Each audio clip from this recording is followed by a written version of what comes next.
نجد كثيرا من التيارات لا زالت تتشبث بالمعلومات السفيانية أو المعلومات الأموية عن الله وعن القدر وعن الحقوق، ومن ضمنها هذا الحق الذي تتحدث عنه أنه يحول بين الناس، أن لا أحول بين الناس وبين ألسنتهم ما لم يحولوا بيننا وبين ملكنا، وكأن الملك خاص له وكأنه منزل من السماء خاص له، بينما هو يعرف أنه قبله كانت الشورى هي الأصل، وقبل الشورى كان النص حقيقة. يعني وإن كنا لا يعني لم نناقشه ربما خاصة داخل التيار السني، نص حديث الغدير كان نصا. نزلنا من النص الإلهي إلى الشورى الإسلامية، ثم نزلنا من الشورى الإسلامية إلى الملك العضوض، وهذه عقوبة من ترك العقدة، لأن الله إذا ضاعفنا عن أخذ الأمور بقوة فسيؤدي بنا إلى التراجع شيئا فشيئا. والله عز وجل كما ذكرنا في حلقة سابقة أمر بني إسرائيل أن يأخذوا ما أوتوا بقوة، وإذ أخذنا ميثاقكم ورفعنا فوقكم الطور خذوا ما آتيناكم بقوة.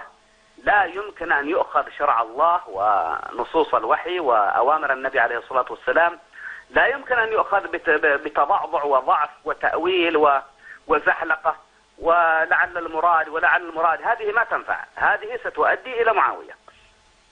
يعني سيتدرج الناس من الطاعة للوحي إلى الوقوع تحت طاعة معاوية،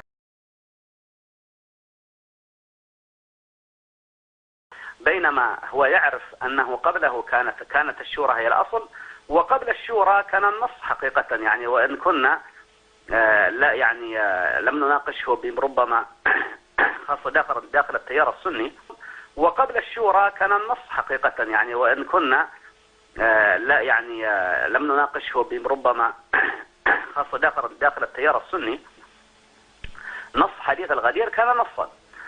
نزلنا من النص الإلهي إلى الشورى الإسلامية، نص حديث الغدير كان نصا.